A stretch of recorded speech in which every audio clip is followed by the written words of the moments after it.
Let's get more on the markets. We're joined by Sébastien McMahon, Chief Strategist and Portfolio Manager at IA Global Asset Management. Thanks very much indeed for joining us. Hey, thank you for having me. We don't know all the details of this Japan trade deal right now, but it looks as though investors in the Japanese auto companies are happy. We saw Toyota and Honda shares jumping. Yeah, the market is reacting positively that things are moving in the right direction. So a few days ago, the prospects for a deal between the US and Japan were pretty low. Now we have something of a deal. What we did learn is two things. We learned that the floor for the tariff rate seems to be 15%. We've moved away from the 10% that seemed to be the norm before. We're hearing 15% from the negotiations in Europe also today, and maybe now Donald Trump is looking for a sweetener to get the deal done with the financing facility that Japan proposed. So does that mean that they will be coming even more aggressively to our supply management? So there's a risk there, but market is taking this in stride. Things are moving in the right direction. Market's happy. Sorry, what was that? You're talking about Canadian supply management? Yeah, maybe. So if it seems like a sweetener coming from the financing facility that Japan proposed was what got the deal done. So maybe we've learned here that Donald Trump wants to have something added to any kind of negotiation. So I think that logically this could raise the odds that they're asking some more concessions from Canada. So maybe this is, what's holding up the talks here. That's interesting. Yeah, you're talking about Japan's. Apparently, Japan has committed to investing more than $500 billion US in the US economy.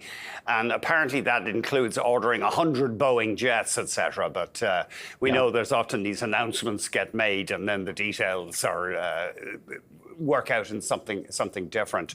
You reckon that the markets are currently in a bull market right now. There's a bullish momentum.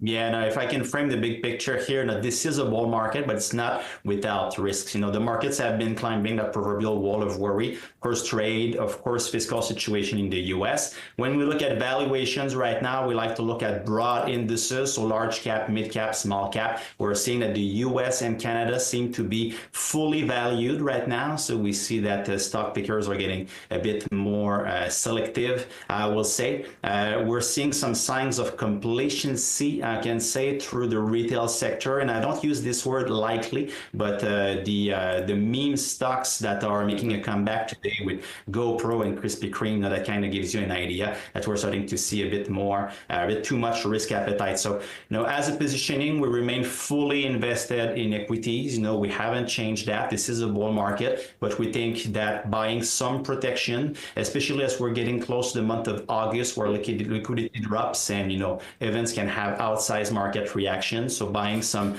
protection all the way through the end of September was a strategy we thought was winning. So if anyone's listening to that, thinking, well, I could use protection as well, the cost of protection remains pretty cheap as of today. It's interesting. Yeah, let's have a look at GoPro stock maybe and Krispy Kreme jumping today.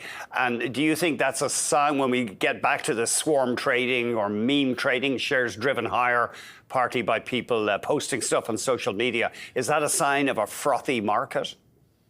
Well, it's a sign that maybe there's a bit too much risk appetite on the retail side, I would say. If you're looking at institutional positioning, it seems pretty full, but it's not frothy. From retail, we're seeing also a full positioning. This is a sign that maybe there's a bit too much risk appetite. As if you follow social media, there were all of those hashtags like nothing ever happens that kind of started to dominate the narrative recently. So when we see that, we're not panicking for sure. Of course, the market, this is a bull market, but all the more reasons to add some protection. Gold also is part of the solution here. So we did re-add some gold to our positioning a few weeks ago, just to make sure that, we have some protection as we are riding this bull market. You are less in favor of U.S. stocks right now. Is it you just feel that they're inflated in valuation?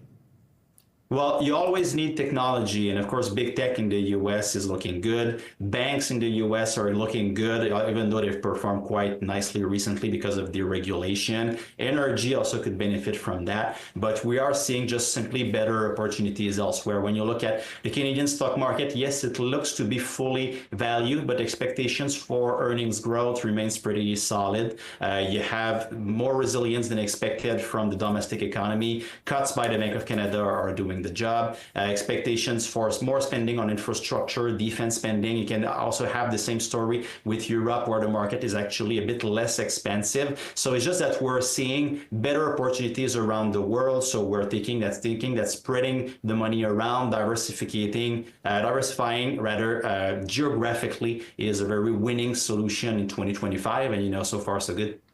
And just finally, looking at the Canadian market, Canadian Tire and Dollarama are two stocks that screen well for your analysts.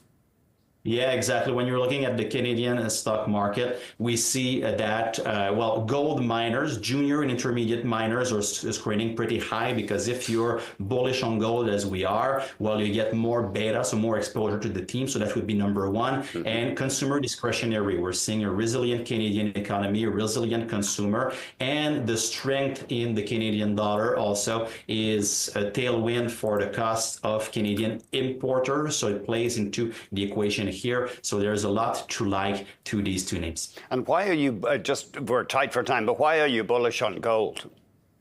Well, central bank demand is rising. So everything that the damage that is being done maybe to the U.S. reputation and the reputation of the USD as the reserve currency around the world, when we're looking at central bank holdings around the world, we're seeing them divest away from the USD, and they're not pivoting to the yuan or the euro or the yen. They're pivoting towards gold. So we've seen gold consolidate for a few months here since mid-April. We feel that it's time to get back in, and that central banks could continue accumulating for quarters and maybe even years to come. So we think that gold is here a very interesting asset.